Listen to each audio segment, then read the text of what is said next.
Mempertahankan kedaulatan Madinah. Pertempuran Khandaq.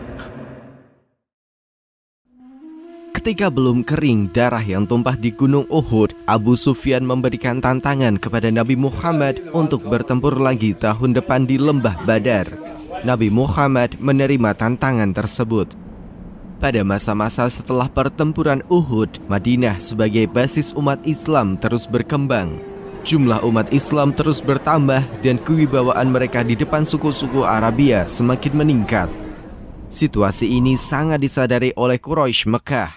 Meskipun merasa menang di Uhud, namun tidak adanya rampasan perang, tawanan, dan kenyataan bahwa Nabi Muhammad masih hidup menjadikan kemenangan itu hanya semu.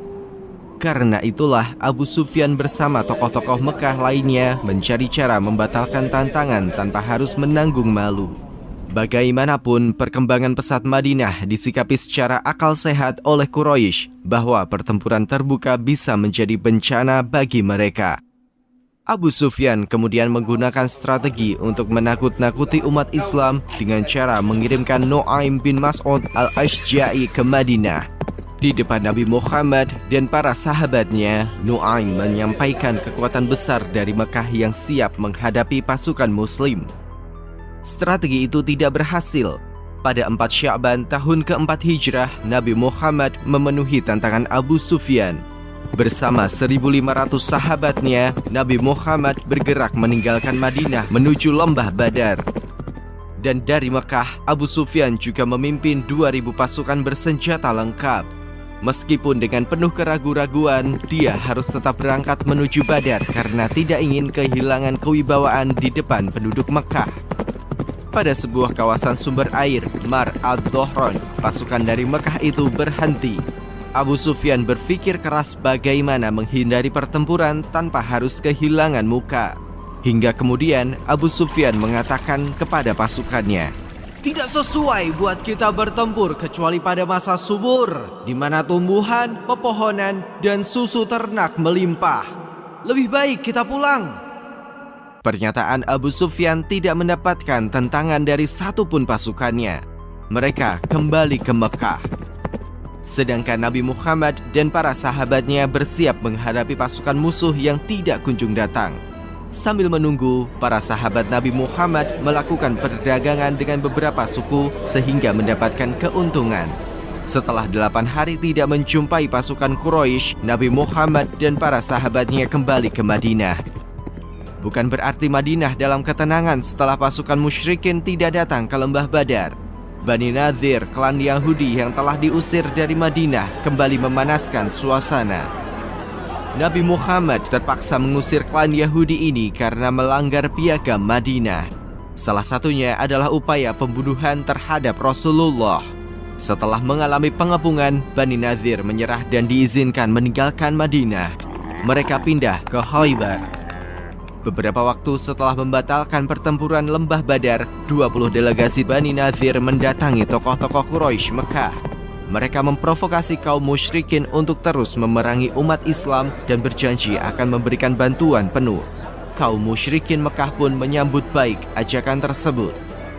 Delegasi Bani Nadhir juga menemui klan Ghatafan serta beberapa suku lainnya. Bani Nadhir meyakinkan Ghatafan bahwa kehadiran umat Islam di Madinah sangat membahayakan mereka. Klan Ghatafan setuju masuk ke dalam koalisi besar menghadapi Madinah. Manuver Bani Nadhir berlanjut ke saudara mereka sesama Yahudi, yaitu Bani Quraidah. Ka'ab bin As'ad al-Qurdi, pemimpin Quraidah, awalnya menolak ajakan tersebut. Dia tetap menghormati piagam Madinah. Namun bujukan dan janji-janji dari Bani Nadhir membuat Bani Quraidah pada akhirnya membelot ke kaum musyrikin. Merasa mendapatkan angin segar dari Bani Nadhir, Quraidah, dan Ghatafan, Abu Sufyan berhasil mengumpulkan 4.000 pasukan. Kekuatan ini didukung oleh 300 berkuda dan 1.500 unta. Sedangkan dari pihak Ghatafan, mereka mengirimkan 1.000 pasukan kavaleri yang dipimpin Uyainah bin Hisn. Pemimpin pasukan Ghatafan itu sebenarnya memiliki perjanjian damai dengan Nabi Muhammad sehingga diizinkan menggembalakan ternak di dekat Madinah. Sayangnya, bujukan Bani Nadhir membuat Uyainah melanggar perjanjian damai. Pasukan yang dipimpin Uyainah mendapatkan tambahan dari suku-suku di sekitar mereka. Pergerakan pasukan dari sisi timur itu mencapai 6.000 personil. Ditambah pasukan dari Mekah, total keseluruhannya mencapai 10.000 personil. Jumlah pasukan yang saat itu melebihi keseluruhan penduduk Madinah. Informasi tentang koalisi pasukan dalam jumlah yang sangat besar segera sampai ke Madinah. Nabi Muhammad dan para sahabat mencari strategi yang tepat untuk menghadapi pasukan gabungan itu.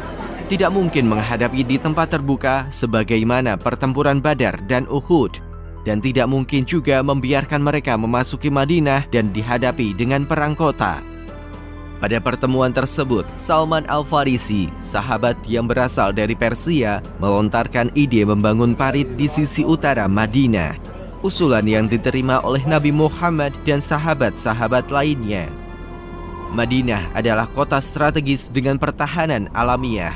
Pada sisi timur terdapat Harod Al-Waqim dan sisi barat terdapat Harod Al-Wabroh.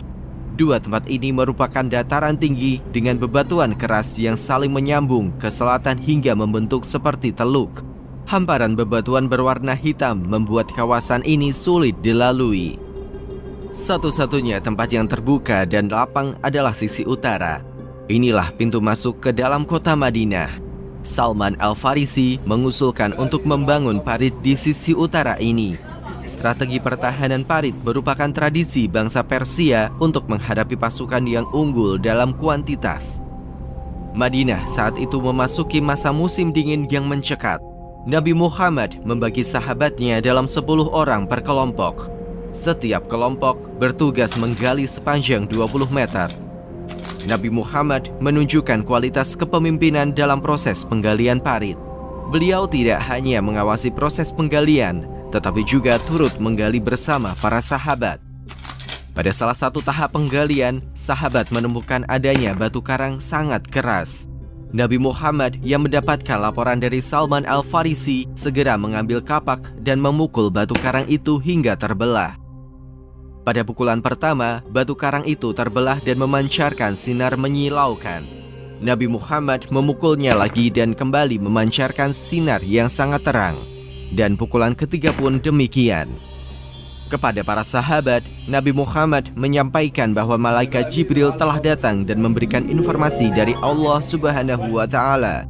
Cahaya pertama adalah kelak umat Islam akan menguasai Al-Hirah dan istana Kaisar Persia. Cahaya kedua menandakan kelak umat Islam akan menguasai wilayah Romawi di daratan Syria atau yang dikenal sebagai Syam. Dan cahaya ketiga mengisyaratkan umat Islam akan menguasai Sono'a, Yaman. Proses penggalian parit selesai dalam 6 hari. Sumber-sumber sejarah Islam menuliskan bahwa parit di utara Madinah itu memiliki panjang hingga 5.000 ziro atau sekitar 3 km. Lebarnya mencapai 7-10 ziro atau sekitar 4-6 meter. Dan parit itu memiliki kedalaman hingga 9 ziro atau 5,5 meter. Bulan Syawal tahun ke-5 Hijrah, 10.000 pasukan koalisi mulai mengepung Madinah. Peristiwa pengepungan itu kelak akan dikenal sebagai pertempuran Khandaq yang artinya parit. Beberapa ahli sejarah Islam juga menyebutnya sebagai pertempuran Al-Ahzab yang berarti koalisi. Di pihak Madinah, pasukan Muslim diperkirakan berkekuatan sekitar 3.000 personil. Panji kaum Muslim Muhajirin dipercayakan kepada Zaid bin Harithah dan panji kaum Ansor kepada Sa'ad bin Ubadah.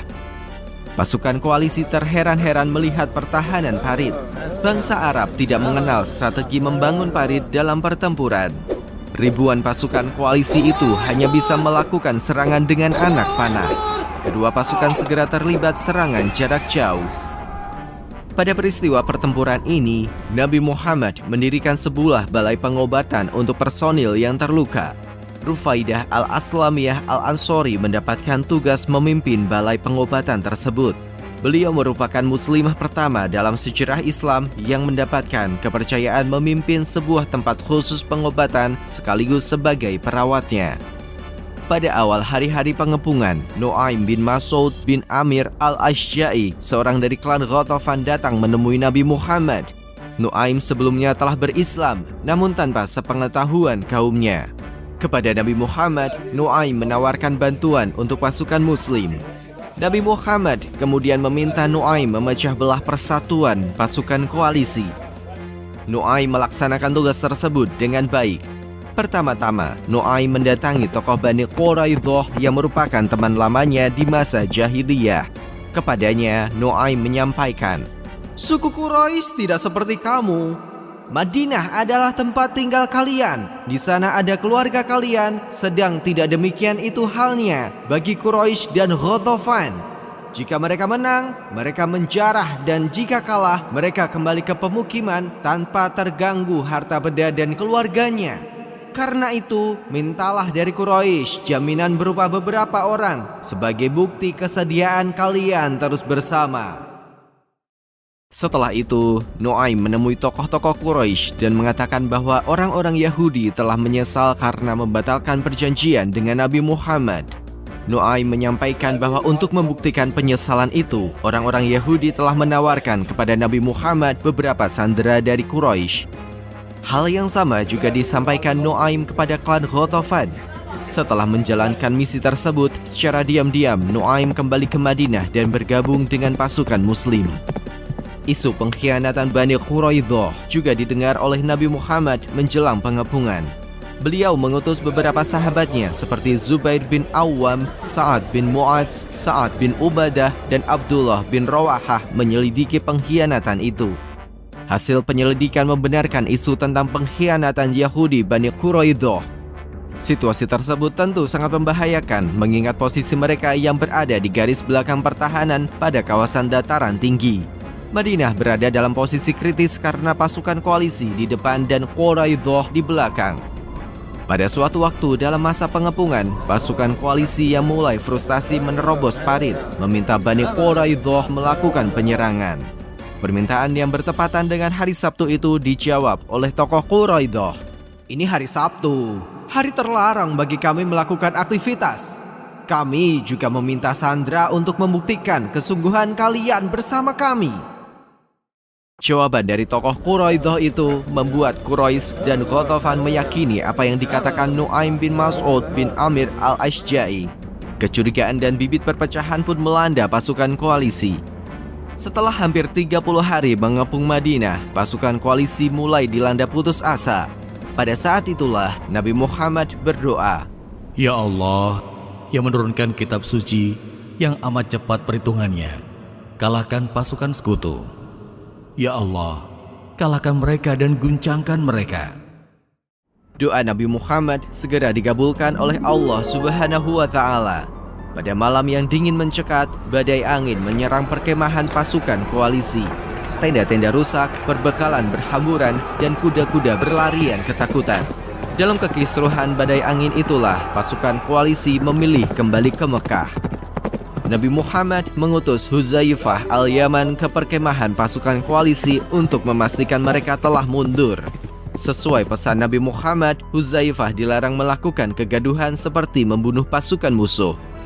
Huzaifah al-Yaman sempat melihat Abu Sufyan yang menggigil kedinginan di dekat perapian. Hampir saja tangannya melepaskan sebuah anak panah. Namun pesan Nabi Muhammad membuatnya urung membunuh pemimpin pasukan musyrikin. Pengepungan hampir sebulan lamanya itu berakhir. Pasukan Muslim kehilangan 6 personil dan pasukan koalisi kehilangan 10 orang. Nabi Muhammad menyampaikan bahwa kekalahan pasukan koalisi itu semata-mata adalah kehendak Allah Subhanahu wa Ta'ala, bukan usaha manusia. Tiada Tuhan selain Allah yang Maha Esa. Terbukti janjinya, dan Dia sendiri yang mengalahkan pasukan sekutu.